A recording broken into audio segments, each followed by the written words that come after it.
Matt, come on. Okay. Yeah, I'll go.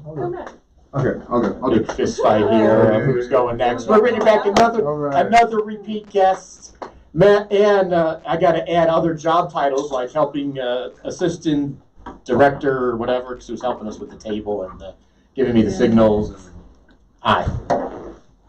Good to be here. Happy to be here. Hi. Happy to be here. Thank you for being here. How's everyone again. doing? Welcome back. I think I'm just going to shut up and let you go for a bit. Camera one, camera two. I am Matt Medina. I am one half of the greatest comedy tag team called Do the Work. I hail from California. I like long walks on the beach and banana chocolate milkshakes. Yes.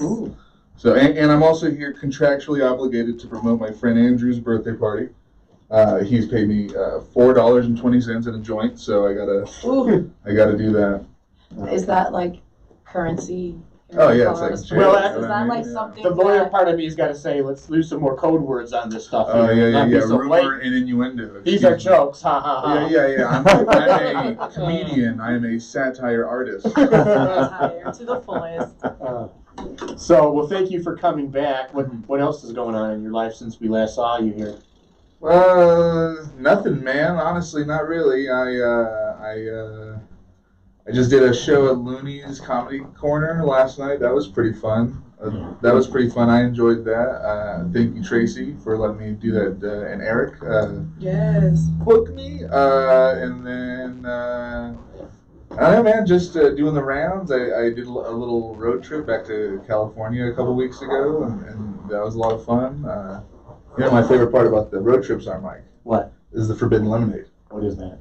Oh man, across this entire wonderful country, there's just full bottles of lemonade on the side of the road. And I'm just picking them up gallon per gallon. Now I got 36. Okay. No one's getting this joke, hopefully. Well, all the truckers out there, honk if you like trucking out there on the airwaves. Okay, coming up next, we got 45 minutes of the same Led Zeppelin song. Right? Yes. We'll just radio, right? We'll just explain. We are live. We are live. This is amazing. We're not live. actually talking about lemonade. 96.4, the Turbine, bringing a morning jihad to your drive time, right? That's the job I've always wanted. Was the morning zoo radio host. Oh, nice. You know, Okay. I'm absolutely joking. Well, that is your job. So why don't you tell us some jokes about the zookeeper or whatever? Godzilla, right? We love him. Godzilla. She's on her phone. It's okay. I'm joking. I'm bringing levity to this show.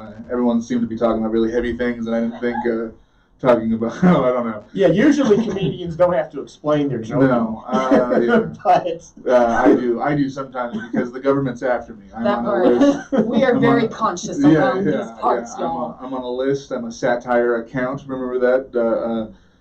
Theoretically speaking. Theoretically speaking. I have my lawyer here with me. Joke. You want a joke? I must be the worst lawyer in the world right now because lawyers are supposed to tell their clients to shut up and not talk publicly. And here I'm trying to get you to talk. So don't say I'm your lawyer right now. Godzilla, right? We all know Godzilla. We love Godzilla. Why does he always know where the center of town is, huh? Does he work for the city? Is he part of the gentrification process of the inner cities, huh? Because I don't see Godzilla stomping on the white, nice neighborhoods, camera one, camera two, okay? Because every time Godzilla stomps on a building, bam, there's a Chick-fil-A, bam, there's a Starbucks. Now I got pink-haired hipsters paying $15 for a burrito, and I will not stand for this. I'm not standing for this. I want $6 burritos that are the length of my arm.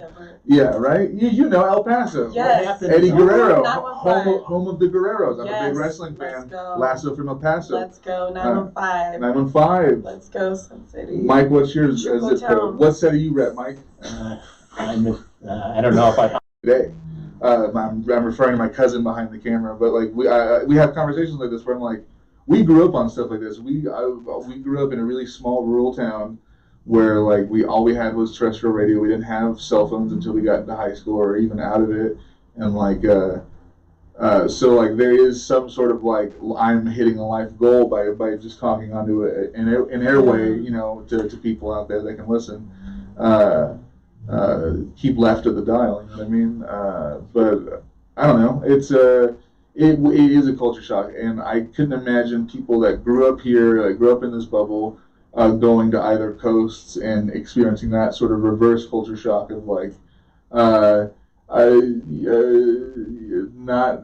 everything is so nice here, or everywhere else than it is here. There is this like, you see it in old street signs that's just like, Anytown USA type of vibe. This place kind of looks like parts of it look like a movie set because it's so intricately made. And then you go 5 streets down, and then where we are now, there's what I like to call wastelanders.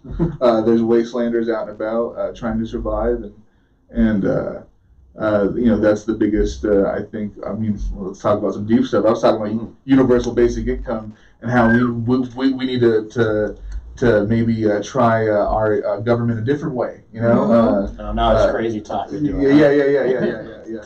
This is conspiracy corner. We are the people. Yeah, exactly. Truly, but yeah, like, but that phrase has been co-opted for like poor planning. You know what I mean? And so there is this like underlying current of people finally understanding truly how to. I don't know. Unionize is the only truly way that start a union, your life becomes better immediately. That part. And how what we're talking about, universal income, free healthcare, cheaper medicine, and like I was giving, in the argument we had was all theoretical, but like even in the argument I was having, I was still allowing the pharmaceutical companies to make money, but for 75% off.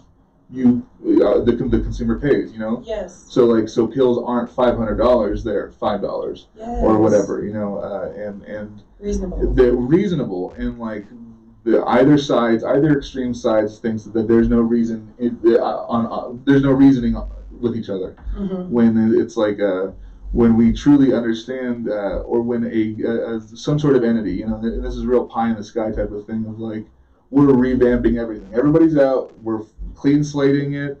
This, we're reworking the economy, etc.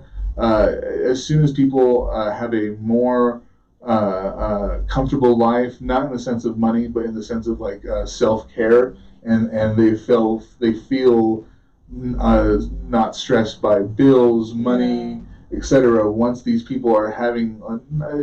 Everyone will live equally, but there will be inequality amongst the equality, right? Because everyone will have something better than the other person, and someone's going to always want something more. Yeah. But if we have an understanding of like, my argument was if a doctor and a nurse are being paid an adequate amount of wage to work for a hospital that is providing free care to the patient, wouldn't you think if you're living a healthy and okay life, you would be treating someone with the same amount of care or more that like you would want to be treated with? Exactly. And so if there's this, I don't know, great unification and Dwayne "The Rock" Johnson becomes president, like it's like now maybe you will. You got a good speech you're going.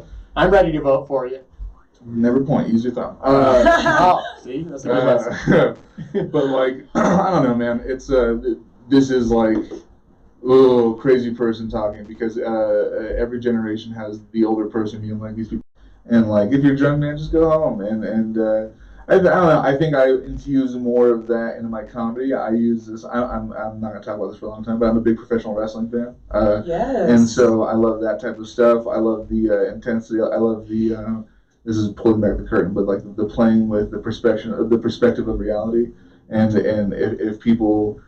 You can walk into anywhere and get anything done if you just have the right attitude and the right air about yourself. And truly, it is an amazing thing if you have this, like, even if it's fake, truly fake it till you make it, of this self-confidence of like, I'm being paid for this, right? I'm joking. I think that's the thing. That moment in time, everything's a joke, but is it a joke? Is it real? So I don't know. I like that. Well, before you leave, I think you should give us some like bad guy professional wrestling smack talk or something. Okay. On the way out. Give me something to.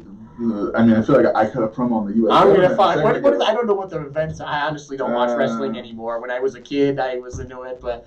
What's it? Is it WrestleMania? They still got that? Yeah, they got WrestleMania. Well, I'm going to take you out at WrestleMania. What do you got to say about that, yo? Maxwell Jacob Friedman is the... okay, hold on. Let me think of something. This is great. Let's talk about the hierarchy of local comedy scenes and how people who perceive themselves as to be this sort of big thing, big fish in a small pond, if you will, they lack self-awareness, Mike. Let me tell you about self-awareness, Mike. Mean Mike, I'm going to call you for this moment. Mean Mike. Mean Mike Harris. Self-awareness is a weapon within this wonderful thing that we call comedy. And if you cannot utilize your weapon enough, then I feel like you should take your sword and go home. And very few people take as comedy as, look, I take comedy very seriously. Like, we're having a good time and everything's a joke. Mike, you're a great guy. I take comedy seriously. Okay. I take comedy very seriously, where I will openly fight anyone that tries to ruin things for me or my friends within comedy. And I will break you over across my knee and put you in a camel clutch like the Iron Sheik. And the Iron Sheik says something a lot more rough and mean, but I don't know where I'm going for this. I'm really high. I've been the only one smoking on this smoking poetry, and I've been chiefing it in the back. Absolutely, absolutely. My eyes are shut right now, I think.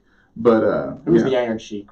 The Iron Sheik? Oh, you don't know the Iron Sheik? Well, the audience may. The bodyguard of the Ayatollah of Iran, the Iron Sheik, Sheiky baby, break your back and make you humble, Mean Mike. Okay. All right. I think that's enough of that. All right. We want to thank you. Well, we worked on that to the routine. Give us That's enough of that. So, Thank you guys so much for inviting me. Thank you for letting me help you with whatever I helped with. And everything. see And you guys can also soon. find Matt. Oh yeah. Let me Let me plug myself. Instagram, Kung Fu Gripe. It's like Kung Fu Grip with an E. YouTube.com/DTW Comedy. Dirty Thriftwear on Instagram for our clothing department of the DTW. Yes. It's vintage reselling that we do out in California. Look out for the Fritzy's Variety Show coming up in the next week or so at not Fritzy's, Lulu's Variety Show. Okay. Nina's gonna kill me. Lulu's Variety Show on the 6th of January. Come to Andrew's midlife crisis party. Make it a problem. We want the cops to be called on, regardless of what he said earlier. I want it to be a problem. I want him a possible eviction from this party. Yes. So please come see me DJ with my friends, have a slice of pizza, smoke a joint. I'm afraid how many people are really going to show up to this now. No. I want Maybe so good. No, bad. Good. No good. Press.